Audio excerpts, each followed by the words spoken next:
तर या नागपूर हिंसाचाराचं मालेगाव कनेक्शन समोर आलं आहे अशी माहिती मुख्यमंत्री फडणवीस यांनी दिली आहे। बांगलादेशी कनेक्शन असल्याचा संशय व्यक्त केला जातोय, पण याबाबत तपास सुरू असल्याचंही फडणवीसांनी सांगितलं। तर आरोपींना मालेगावातील पार्टीनं मदत केल्याची माहितीही मुख्यमंत्र्यांनी दिली।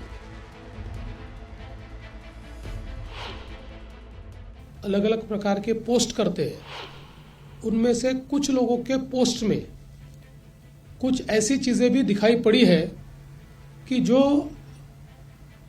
बांग्लादेशी लगती है, पर आज इसमें बांग्लादेशी एंगल है या विदेशी हाथ है, ऐसा कहना इस समय उचित नहीं होगा जब तक उसकी पूरी जांच नहीं हो जाती। इसलिए मुझे लगता है कि अभी जहाँ तक मालेगांव का सवाल है तो वो तो दिख ही रहा है, क्योंकि जो पार्टियां मालेगांव की इनको मदद कर रही है, इन्होंने वहाँ पर जो ऑफिस खोला है, जो आरोपी है, तो वो कनेक्शन तो बिल्कुल दिखाई पड़ रहा है। यानंतर पाहूयात पुढची मोठी बातमी। प्रशांत कोरटकर अजूनही पोलिसांच्या हाती लागलेला नाहीये। ज्या प्रशांत कोरटकरनं छत्रपती शिवाजी महाराज संभाजी महाराजांचा अपमान केला होता तो पोलिसांना सापडलेला नाही। कोरटकर हा विदर्भातच असल्याचा दावा केला जातोय। कोरटकर विदर्भात आहे तर तो मग नागपूर शहरचे एसपी असतील किंवा नागपूर ग्रामीणचे एसपी असतील किंवा चंद्रपूरचे एसपींना बगल देत कोरटकर कुठे लपलाय हे समोर आलेलं नाहीये। त्यामुळे कोरटकर पुढे नागपूर शहर ग्रामीण चंद्रपूरचे एसपी हतबल झालेत का असा सवाल आता उपस्थित होतोय।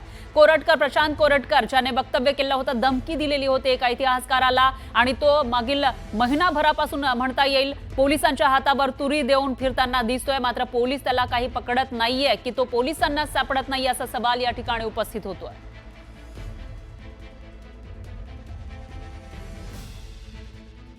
तर नागपूर पोलीस जोमात आणि कोरटकर हा जोमात आणि नागपूर पोलीस कोमात असं म्हणण्याची वेळ आलेली आहे, कारण धमकी प्रकरणानंतर कोरटकरचा नागपुरात वावर होता, पण तो पोलिसांनी काही त्याला पकडलेला नाहीये, त्याच्यावर वॉच ठेवला नाही असं दिसतंय। धमकी प्रकरणानंतर कोरटकरचा नागपुरामध्ये वावर होता, तो नागपूरमध्येच होता, तरी सुद्धा त्याला अटक झाली नाही। गुन्हा दाखल झाल्यावर कोरटकर हा नागपूरमध्येच होता, तो माध्यमांना बाईट देत होता, माध्यमांसमोर येत होता, मात्र पोलीस काही त्याच्यापर्यंत पोहोचू शकत नाहीयेत। प्रशांत कोरटकरच्या घराला पोलीस संरक्षण देण्यात आलं होतं ज्या वेळेला हा गुन्हा दाखल झाला, त्याच्यानंतर मात्र पोलिसांनी काही त्याच्यावर नजर ठेवली नाही असं दिसतंय। 25 तारखेला कोरटकर हा नागपूरमधून फरार झाल्याची माहिती समोर आलेली होती मागच्या महिन्यामध्ये 25 तारखेला, आणि अंतरिम जामीन मिळाल्यावर कोरटकर हा नागपूरमध्ये होता अशी ही माहिती समोर आलेली आहे। म्हणजे जेव्हा त्याला जामीन मिळाला त्याच्यानंतर तो आपल्या होमटाऊन मध्ये गेला होता, नागपूरमध्ये गेला होता, तरी सुद्धा पोलिसांनी मात्र त्याच्यावर काही वॉच ठेवल्याचं दिसत नाहीये। 14 मार्चला कोरटकर नागपूरच्या घरी येऊन गेल्याची माहिती सुद्धा समोर येतेय। त्याच्यामुळे आता पोलिसांच्या कार्यक्षमतेवर प्रश्नचिन्ह उपस्थित होताना दिसतंय। पोलिसांनी प्रशांत कोरटकरवर पाळत का ठेवली नाही, एवढ्या वेळेला त्यांच्याकडे टायमिंग होता, तरी सुद्धा त्यांनी का त्याच्यावर पाळत ठेवली नाही असा सवाल या ठिकाणी उपस्थित होतोय। कारण कोरटकरने छत्रपती शिवाजी महाराजांचा अपमान केला होता, संभाजी महाराजांचा अपमान केला होता। दरम्यान आपण बघितलं पुढचा जर त्याचा हा जो काही दिनक्रम आहे त्याच्यामध्ये नागपूरला जाऊन सुद्धा कोरटकर हा सापडला नाही असं दिसतंय। नागपूरमध्ये गेला होता तरी सुद्धा पोलिसांनी त्याला पकडलेला नाहीये। मग त्याच्यामध्ये कोल्हापूर पोलीस असतील, चंद्रपूर पोलीस असतील किंवा नागपूरचे पोलीस स्वतः पोलीस इंदूरला गेले तरी सुद्धा कोरटकर मात्र सापडलेला नाही।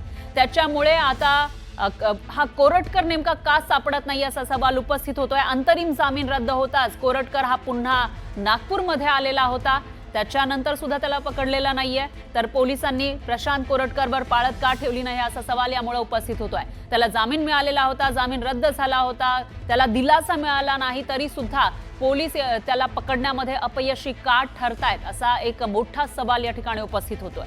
दरम्यान चंद्रपूरचं आपण बघितलं तर अंतरिम जामिनावर असताना कोरटकर हा चंद्रपूरमध्ये होता अशी ही माहिती समोर आलेली आहे।